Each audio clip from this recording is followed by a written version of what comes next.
ನನ್ನ ದೃಷ್ಟಿಯಲ್ಲಿ ಇವತ್ತಿನ ಈ ಕಾರ್ಯಕ್ರಮ ಬಹಳ ವಿಶೇಷವಾದದ್ದು.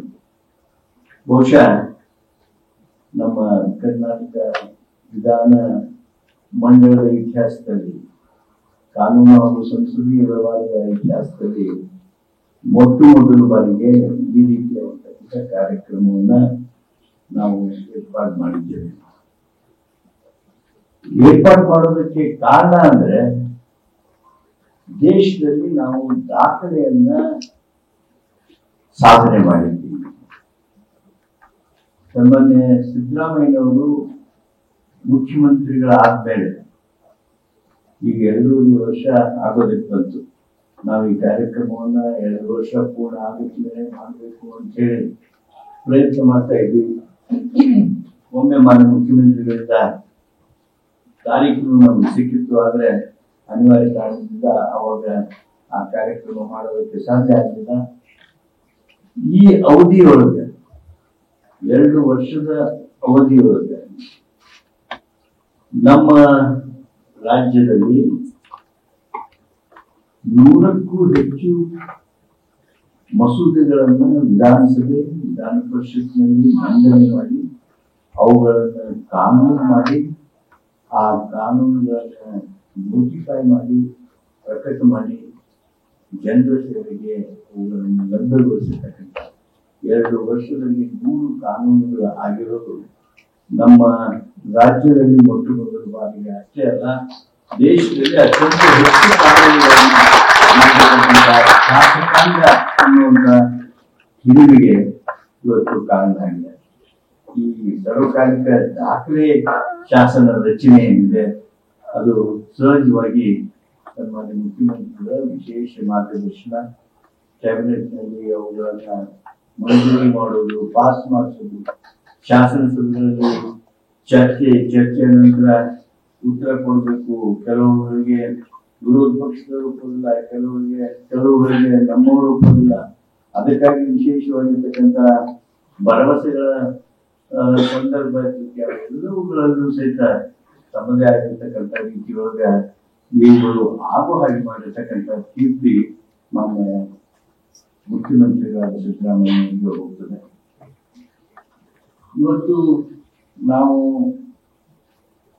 ಏನು 100 ಕಾನೂನುಗಳನ್ನ ಮಾಡಿದ್ದೇವೆ.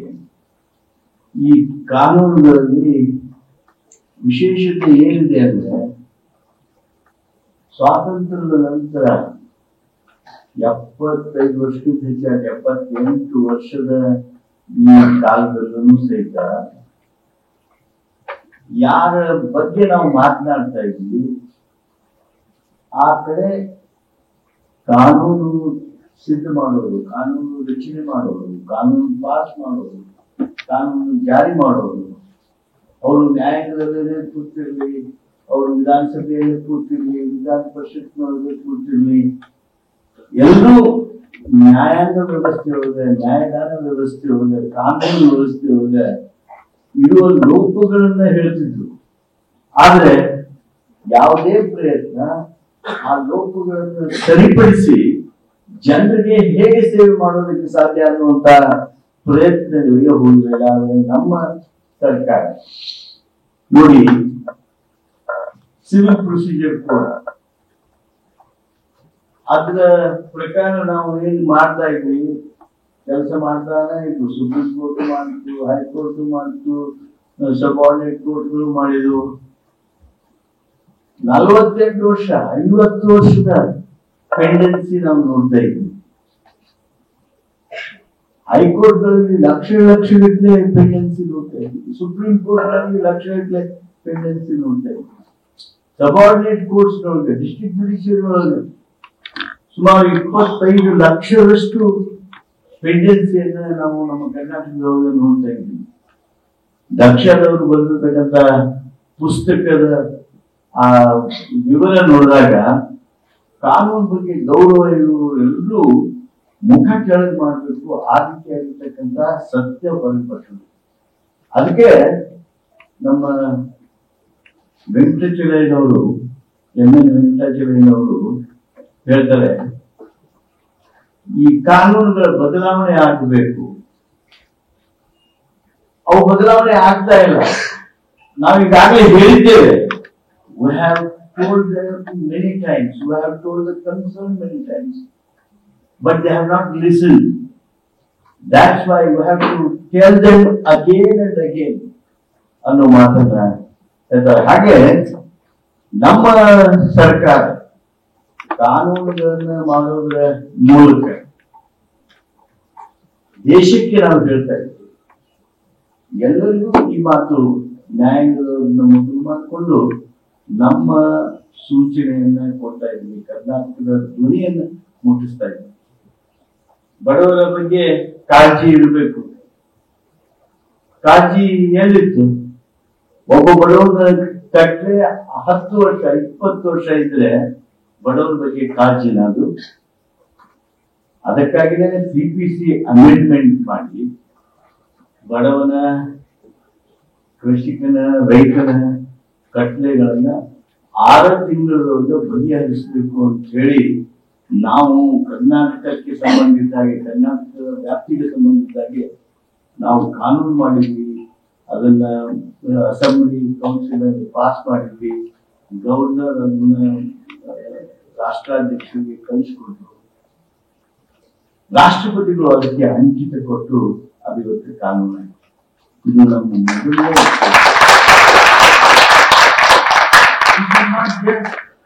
a law to Karnataka. This is a message to Government of India that you can't sit quiet. You will have to enact, you will have to amend the CPC. We did not stop there. ಬಡವರು ರೈತರು 6 ತಿಂಗಳ ಮಾಡಬೇಕು. ಅದು ಇವಾಗ first amendment. ಅದಾದ್ಮೇಲೆ 2ನೇ amendment ಮಾಡಿದ್ವಿ ನಾವು CPC. ಏನು ಕೇಸ್ ಮ್ಯಾನೇಜ್ಮೆಂಟ್ ಹೆಂಗ ಆಗ್ಬೇಕು, 2 ವರ್ಷದೊಳಗೆ ಹೆಂಗ ಕಾನೂನುಗಳು ಪ್ರಕರಣಗಳು ವಿಲೇವಾರಿ ಆಗ್ಬೇಕು. ನಮ್ಮ ದೇಶದಲ್ಲಿ ಕಮರ್ಷಿಯಲ್ ಕೋರ್ಟ್, ಶ್ರೀಮಂತರ ಕೋರ್ಟ್, ಆ ಶ್ರೀಮಂತರ ಕೋರ್ಟ್ ಹೋಗಿ ಫೈಲ್ ಮಾಡಿದ್ರು ಅಂದ್ರೆ ಕಾನೂನು ವಿದ್ಯಾರ್ಥಿಗಳು ಬಹಳಷ್ಟು ಜನ ಇದ್ದಿದ್ರಲ್ಲಿ ಅಲ್ಲಿ ಹೋಗಿ ನಾವು ಕಟ್ಲೆ ಹಾಕಿದ್ವಿ ಅಂದ್ರೆ ಆ ಕಟ್ಲೆ ಅಡ್ಮಿಟ್ ಮಾಡೋ ಮುಂದೆನ ಹೇಳ್ತಾರೆ, ನಿಂದು ಇಂಥ ದಿವಸ ನಾವು ಹಿಯರಿಂಗ್ ತಗೋತೀವಿ, ಇಂಥ ದಿವಸ ನೀ ಎವಿಡೆನ್ಸ್ ಕೊಡ್ಬೇಕು, ಇಂಥ ದಿವಸ ನೀ ಆರ್ಗ್ಯುಮೆಂಟ್ ಮಾಡಬೇಕು. They will specify the dates, they will give you time table. ಇಂಥ ದಿವಸ ನಾವು ನಿಮ್ಗೆ ಜಜ್ಮೆಂಟ್ ಕೊಡ್ತೀವಿ, ತೀರ್ಪನ್ನ ಕೊಡ್ತೀವಿ. ಶ್ರೀಮಂತಗೆ ನೀ ಯಾವಾಗ ಕಟ್ಟೆ ಹಾಕ್ತೀವಿ, ಯಾವಾಗ ಆರ್ಗ್ಯುಮೆಂಟ್ ಮಾಡ್ಬೇಕು, ಯಾವಾಗ ಅದಕ್ಕೆ ನೀವು ಜಜ್ಮೆಂಟ್ ಬರ್ತದೆ ಅನ್ನೋದನ್ನ ಹೇಳ್ತೀವಿ. ಬಡವ 20 ವರ್ಷ, 30 ವರ್ಷ, 40 ವರ್ಷ ಅಲ್ಲಿದ್ದಾರೆ. ನಾವೇ ವಿಚಾರ ಮಾಡೋಣ, ವೈ ಶುಡ್ ದಿಸ್ ಹ್ಯಾಪನ್? ನಾವು ಕರ್ನಾಟಕದ ಶಾಸಕಾಂಗ, ಮಾನ್ಯ ಸಿದ್ದರಾಮಯ್ಯ ಅವರ ನೇತೃತ್ವದ ಸರ್ಕಾರ ನಾವು ನಿರ್ಣಯ ಮಾಡಿದ್ವಿ. ಇದು ಬಡವರಿಗೆ, ಸಾಮಾನ್ಯರಿಗೆ, ಎಲ್ಲರಿಗೂ ಸಹಿತ ಇದೇ ರೀತಿಯಾಗಿರ್ತಕ್ಕಂಥ ಪದ್ಧತಿ ಇರಬೇಕು ಅಂತ ಹೇಳಿ CPCಯನ್ನ ಯಾವ ರೀತಿಯಾಗಿ ಶ್ರೀಮಂತರಿಗೆ, ವ್ಯಾಪಾರಸ್ಥರಿಗೆ ಕಮರ್ಷಿಯಲ್ ಕೋರ್ಟ್ನೊಳಗ ನ್ಯಾಯ ತ್ವರಿತವಾಗಿ ಸಿಗ್ತತಿ, ನಿಗದಿತ ಸಮಯದಲ್ಲಿ ಸಿಗ್ತತಿ, ಅಂತ ನ್ಯಾಯವನ್ನ ನಮ್ಮ ಶ್ರೀಸಾಮಾನ್ಯರಿಗೆ ಸಿಗುವಾಗ ಮಾಡಬೇಕು ಅಂತ ಹೇಳಿ CPC ಸೆಕೆಂಡ್ ಅಮೆಂಡ್ಮೆಂಟ್ ಮಾಡಿದ್ವಿ. 5 ತಿಂಗಳೊಳಗ ನಮಗೆ ರಾಷ್ಟ್ರಾಧ್ಯಕ್ಷರ ಅಂಕಿತ ಶಕ್ತಿ ಇವತ್ತು ಕಾನೂನಾಗಿ ನಮ್ಮ ದೇಶದೊಳಗ ಯಾವುದೇ ರಾಜ್ಯ 2 ಬಾರಿ CPC ಅಮೆಂಡ್ಮೆಂಟ್ ಮಾಡಿದ್ದು ತಮ್ಮ ರಾಜ್ಯಕ್ಕೆ ಸಂಬಂಧಿಸಿದ ಹಾಗೆ ಯಾವ್ದಾದ್ರು ಇದ್ರೆ ಅದು ಕರ್ನಾಟಕ ಅಂತ ಬಹಳ ಅಭಿಮಾನ. High court act amendment, civil court act amendment, ಇವುಗಳನ್ನ ಮಾಡೋದ್ರ ಮೂಲಕ ಲಕ್ಷಾಂತರ ಕಟ್ಲೆಗಳು ಹೈಕೋರ್ಟ್ ಬಹಳ ಪೆಂಡೆನ್ಸಿ ಐತಿ, ಬಹಳ ಪೆಂಡೆನ್ಸಿ ಐತಿ, ಎಲ್ಲರೂ ಬಹಳ ಪೆಂಡೆನ್ಸಿ ಐತಿ. ಅದಕ್ಕೆ ಪರಿಹಾರ ಕಂಡುಹಿಡಿಯೋರ ಸಾಮಾನ್ಯ ಸಿದ್ದರಾಮಯ್ಯ ಅವರ ನೇತೃತ್ವದ ಸರ್ಕಾರ ಅದಕ್ಕೆ ಪರಿಹಾರ ಕಂಡುಹಿಡಿತು. ಹೈಕೋರ್ಟ್ ಅಮೆಂಡ್ಮೆಂಟ್ ಆಕ್ಟ್ ಅನ್ನ ನಾವು ಪಾಸ್ ಮಾಡಿದ್ವಿ, ಸಿವಿಲ್ ಕೋರ್ಟ್ ಆಕ್ಟ್ ಅನ್ನ ಪಾಸ್ ಮಾಡಿದ್ವಿ. ಇವತ್ತು ಜಾರಿಗೆ ಬಂದಿದೆ. ಅವುಗಳ ಮೂಲಕ ಲಕ್ಷಾಂತರ ಕಟ್ಲೆಗಳು ಹೈಕೋರ್ಟ್ನಿಂದ ಸುಮಾರು 50 ಡಿಸ್ಟ್ರಿಕ್ಟ್ ಕೋರ್ಟ್ಸ್ ಇದಾವೆ. ಆ ಡಿಸ್ಟ್ರಿಕ್ಟ್ ಕೋರ್ಟ್ಸ್ಗೆ ಟ್ರಾನ್ಸ್ಫರ್ ಆಗೋದರ ಮೂಲಕ ನಮ್ಮ ಪೆಂಡೆನ್ಸಿ ಹೈಕೋರ್ಟ್ ಅಂತ ಬಹಳ ಜನ ಆ ಕಟ್ಟಳೆಗಳನ್ನು ನಿಕಾಲಿ ಮಾಡೋದ್ರಲ್ಲಿ ತೊಡಗಿಕೊಳ್ತಾರೆ. ಇದು ನಮ್ಮ ಬದ್ಧತೆ ಹಾಗೂ ನಾವು ಮಾಡಿರ್ತಕ್ಕಂಥ ಕಾನೂನು. ನಮ್ಮ ಸನ್ಮಾನ್ಯ ಮುಖ್ಯಮಂತ್ರಿಗಳಿಗೆ ನಾನು ಅಭಿನಂದಿಸ್ತೇನೆ. ನಾವೊಂದು ಸಂದರ್ಭ ಬಂತು, ಇವೆಲ್ಲ ಬಗ್ಗೆ ಹೋಗ್ತಾ ಇದ್ವಿ. ಮೈಕ್ರೋ ಫೈನಾನ್ಸ್ ಸಾಲಗಾರರು ಏನ್ ಸಾಲ ಕೊಟ್ಟಿದ್ದಾರೆ, ಅವರ ದಬ್ಬಾಳಿಕೆಯಿಂದ ಆತ್ಮಹತ್ಯೆ ಮಾಡ್ತಾರೆ. ಊರು ಜನ ಗುಳೆ ಹೋದ್ರು, ಊರು ಬಿಟ್ಟ ಹೋದ್ರು. ಊರೊಳಗೆ ಯಾರು 4 ಮಂದಿ ಹಿರಿಯರು ಇರ್ತಿರ್ಲಿಲ್ಲ. ಆ ರೀತಿ ವಾತಾವರಣ ಬಂತು. ಅಂತ ಸಂದರ್ಭದೊಳಗೆ ನಮ್ಮ ಸರ್ಕಾರ ಒಂದು micro finance and coercive recovery prohibition of coercive recovery act, prohibition of coercive recovery act ಅನ್ನು ನಾವು ತಗೊಂಡ್ವಿ. ಅಂದ್ರೆ ಒಂದು ತಾವು ಗಮನಿಸಬೇಕು, ನಾವು ಆ ಒಂದು ಕಾನೂನು ತಂದ ಮೇಲೆ there is not even one suicide after that the law has come to court. ನಾವು ಆರ್ಡಿನೆನ್ಸ್ ಮಾಡಿದ್ವಿ. ಆರ್ಡಿನೆನ್ಸ್ ಮಾಡಿದಾಗ somebody gone to court, ಅದವ್ರ ಹಕ್ಕು ಕೋರ್ಟ್ ಹೋದ್ರು. ಕೋರ್ಟ್ ಒಳಗ ಆ ಜಡ್ಜ್ ಸಾಹೇಬರು ಕೇಳಿದ್ರು ವಕೀಲರಿಗೆ, are you opposing this act? Are you opposing this ordinance? You want stay order for this? ಏನ್ರಿ ವಕೀಲ್ರೆ, ಇದು ಈ ಆರ್ಡಿನೆನ್ಸ್ ಸುಗ್ರೀವಾಜ್ಞೆ ಈ ಅಧ್ಯಾದೇಶ ಸಾಮಾಜಿಕ ನ್ಯಾಯದ ಬಸರಿನಿಂದ ಸೀಲ್ ಬಂದ ಕಾನೂನು. ಇದು ಇದನ್ನ ನೀವು ಅಪೋಸ್ ಮಾಡ್ತೀರಾ? For what? You want people to die? ಅಂತ ಹೇಳಿ ಕೋರ್ಟ್ನವರು ಏನು ಅಬ್ಸರ್ವೇಷನ್ ಮಾಡಿದರು, ಅದು ನಮ್ಮ ಕಾನೂನು ಮಾಡುವ ಆ ನಮ್ಮ ಪದ್ಧತಿಗೆ ಒಂದು ರೀತಿ ನೈತಿಕ ಶಕ್ತಿಯನ್ನು ಕೊಟ್ಟು ಅಂತ ಹೇಳಿದ್ರೆ ತಪ್ಪಾಗ್ಲಿಕ್ಕೆ.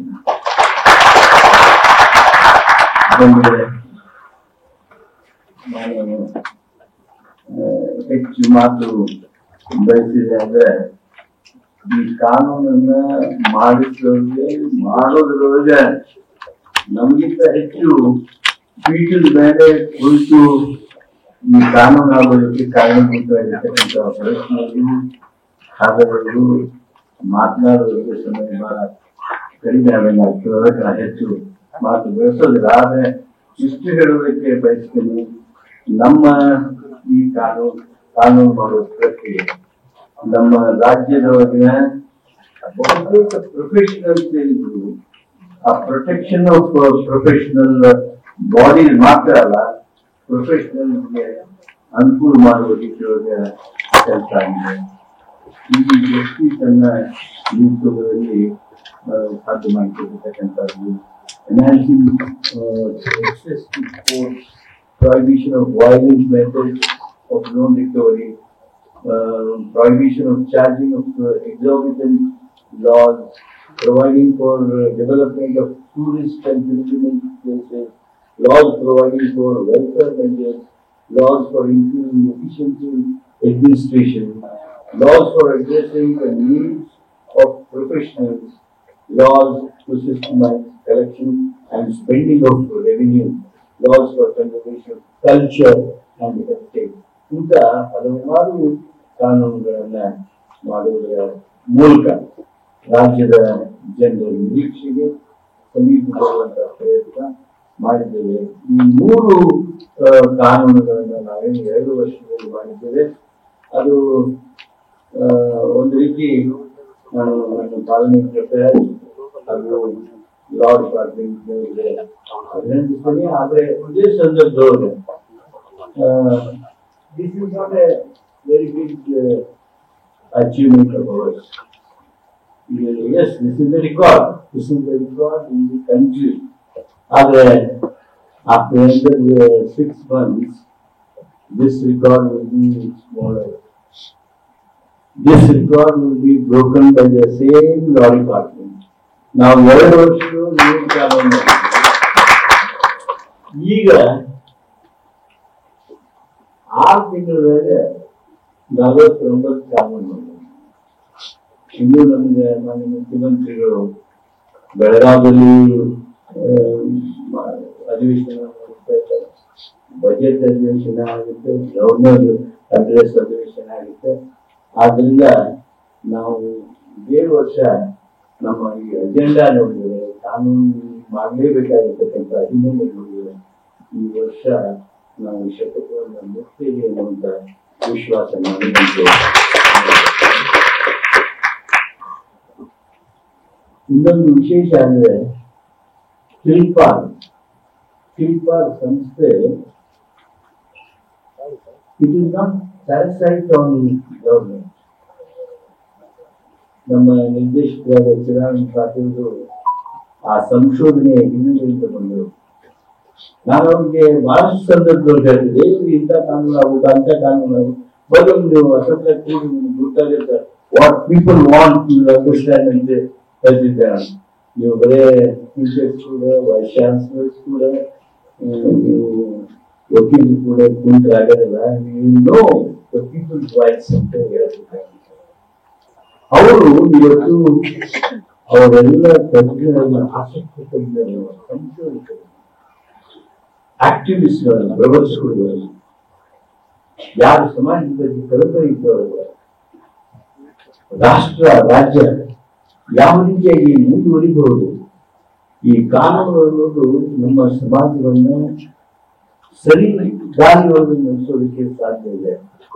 ಈ ಯುದ್ಧ ಕಾನೂನುಗಳನ್ನ ಅಮಲಬಜಾವಣೆ ಮಾಡುವಂತ ಸಂದರ್ಭಗಳಲ್ಲಿ ಹೇಗೆ ಉತ್ತಮವಾಗಿರ್ತಕ್ಕಂಥ ಸಂದೇಶ ನಾವು ರೂಲ್ಸ್ ಅಂಡ್ ರೆಗ್ಯುಲೇಷನ್ ಮುಖಾಂತರ ಕಳಿಸಬಹುದು ಅಂತ ಹೇಳಿ ಒಂದು 105 ಕರಡು ಮಸೂದೆಗಳನ್ನ ಇವತ್ತು ಸನ್ಮಾನ್ಯ ಸಿದ್ದರಾಮಯ್ಯ ಅವರಿಗೆ, ಮುಖ್ಯಮಂತ್ರಿಗಳಿಗೆ ಅವರು ಅರ್ಪಣೆ ಮಾಡ್ತಾ ಇದ್ದಾರೆ. ಕಿಲ್ಪಾರ್ ನಾವು ಏನು ಎಸ್ಟಾಬ್ಲಿಷ್ ಮಾಡಿದ್ವಿ, ಇದು ಸನ್ಮಾನ್ಯ ಮುಖ್ಯಮಂತ್ರಿಗಳ ಅಧ್ಯಕ್ಷತೆಯಲ್ಲಿ ಇರ್ತಕ್ಕಂಥದ್ದು. ಆದ್ರಿಂದ ಅವ್ರಿಗೆ ವಿಶೇಷ ಪ್ರಿವಿಲೇಜ್ ಇದೆ. ಮುಖ್ಯಮಂತ್ರಿಗಳಿಗೆ 105 ಕರಡು ಮಸೂದೆಗಳನ್ನು ಕೊಡೋದು. ನಂದು ಒಂದು ಪ್ರಾರ್ಥನೆ ಸನ್ಮಾನ್ಯ ಮುಖ್ಯಮಂತ್ರಿಗಳಿಗೆ, ಈ 105 ಮಸೂದೆಗಳನ್ನ ನೀವು ನಾಮಿನಲ್ ಆಗಿ ಬೇಕಾದ್ರೆ ಕ್ಯಾಬಿನೆಟ್ ಇಟ್ಕೊಂಡು ಹೋಗಿ ಸಾರ್ವಜನಿಕರ ಅಭಿಪ್ರಾಯವನ್ನು ಸಹಿತ ಕೇಳೋದಕ್ಕೆ ಕಿಲ್ಪಾರ್ಗಳಿಗೆ ಆಗಲಿ, ಇಲಾಖೆಗಳಿಗೆ ಆಗಲಿ ಕೊಟ್ಟರೆ ಅಂದ್ರೆ ಇನ್ನೂ ಪಕ್ವವಾಗಿರ್ತಕ್ಕಂಥ ಕಾನೂನುಗಳು ಆಗೋದಕ್ಕೆ ಸಾಧ್ಯ. ಈ ಯಾವ ಕ್ಷೇತ್ರದಲ್ಲಿ ಬೇಕೋ ಆ ಕ್ಷೇತ್ರದಲ್ಲಿ ನಾವು ಮಸೂದೆಗಳನ್ನು ತಯಾರು ಮಾಡಬೇಕು. ಒಂದ್ ಕಾಲ ಒಂದ್ ಯಾವ್ದಾರ ಕಾನೂನು ಮಾಡ್ಬೇಕಂದ್ರೆ, ಮಸೂದೆ ಮಾಡ್ಬೇಕಂದ್ರೆ ಎಲ್ಲ ಸೆಕ್ರೆಟರಿಗಳು ಅವರು ಇವ್ರು ಸೇರಿ ತಿಂಗಳು 2 ತಿಂಗಳು 3 ತಿಂಗಳು ಬೇಕಾಗ್ತದೆ. ಅಧಿವೇಶನ ಬರುವವರೆಗೂ ಅದನ್ನ ಡ್ರಾಫ್ಟ್ ಮಾಡಕತ್ತೀವಿ. ಆದ್ರೆ ಅಂತ ಅದೇನು ಒಂದು ರೀತಿ ತೊಂದರೆ ಇತ್ತು ಅಥವಾ ಆ ರೀತಿಯಾಗಿರ್ತಕ್ಕಂಥ ವಿಳಂಬ ಏನಾಗ್ತಿತ್ತು, ಅದಕ್ಕೆ ಅಂತ್ಯವನ್ನ ಹಾಕಿ ಗುಡ್ ಬೈ ಹೇಳಿ ಇವತ್ತು ಕರಡು ಮಸೂದೆಗಳು ನಮ್ಮ ಹತ್ರ ಇದಾವು. ಅಷ್ಟೇ ಅಲ್ಲ, ಟೇಕ್ ಎನಿ ಸಬ್ಜೆಕ್ಟ್, ಮಾನ್ಯ ಮುಖ್ಯಮಂತ್ರಿಗಳ ಮನಸ್ಸಿನೊಳಗೆ, ಮಾನ್ಯ ಮುಖ್ಯಮಂತ್ರಿಗಳಿಗೆ ಕೆಲವರು ಬಂದು ಇದು ನಮ್ಮ ನಿರೀಕ್ಷೆ ಅಂತ ಹೇಳಿದರೆ, ಕಿಲ್ಪಾರ್ can give him the draft bill within 24 hours ಅಂತ ನಾನು ಭಾವಿಸ್ತೀನಿ. ಅದರ ಕಿಲ್ಪಾರ್ is not subordinate body for everything. No. Quimpar should advise not only law amendments, not only reforms in judiciary. You have right now not touched parliamentary subjects. ಈ ನ್ಯಾಯಾಂಗ ವ್ಯವಸ್ಥೆ, ನ್ಯಾಯದಾನ ವ್ಯವಸ್ಥೆ, ಕಾನೂನು ವ್ಯವಸ್ಥೆ ಸುಧಾರಣೆ ಜೊತೆಗೆ ಸಂಸದೀಯ ವ್ಯವಹಾರಗಳನ್ನ ನೀವು ಮಾರ್ಪಾಟ್ ಮಾಡೋದ್ರೊಳಗೆ, ಪರಿವರ್ತನೆ ಮಾಡೋದ್ರೊಳಗೆ, ಈಗೇನು ನೀವು ಇಂಗ್ಲೆಂಡ್ ಜೊತೆಗೆ MOU ಮಾಡ್ಕೊಳ್ತಾ ಇದ್ದೀರಲ್ಲ, ಅಂತ ಅನೇಕ MOU ಮೂಲಕ ಸಂಸದೀಯ ವ್ಯವಹಾರಗಳಲ್ಲಿ ಸಹಿತ ಸುಧಾರಣೆಗಳನ್ನ ಆಗ್ಬೇಕು, ಅವುಗಳಿಗಾಗಿ ಕೆಲಸ ಮಾಡಬೇಕಾಗಿದೆ. ಅದಕ್ಕಾಗಿ ಈ ಫಿಲ್ಪಾ ಸಂಸ್ಥೆ ಇನ್ನೂ ಹೆಚ್ಚಿನ ಶಕ್ತಿಯನ್ನ ಮಾನ್ಯ ಮುಖ್ಯಮಂತ್ರಿಗಳು ನೀಡಲಿ ಹಾಗೆ ಅಂತೇಳಿ ನಾನು ಅವರಲ್ಲಿ ವಿನಂತಿ ಮಾಡ್ತಾ ಆದೇಶಿರ್ತಕ್ಕಂಥ ತಮ್ಮೆಲ್ಲರಿಗೂ ಮಾನ್ಯ ಮುಖ್ಯಮಂತ್ರಿಗಳು ಇಷ್ಟು ಸಮಯ ಕೊಟ್ಟು ನನ್ನ ಜೊತೆ ಬಂದಿದ್ದಾರೆ, ಅವರಿಗೆ ನನ್ನ ವಂದನೆಗಳನ್ನು. ನ್ಯೂಸ್ ಫಸ್ಟ್ ನಿರ್ಭೀತಿಯಿಂದ ನಿಮ್ಮ ಪರವಾಗಿ.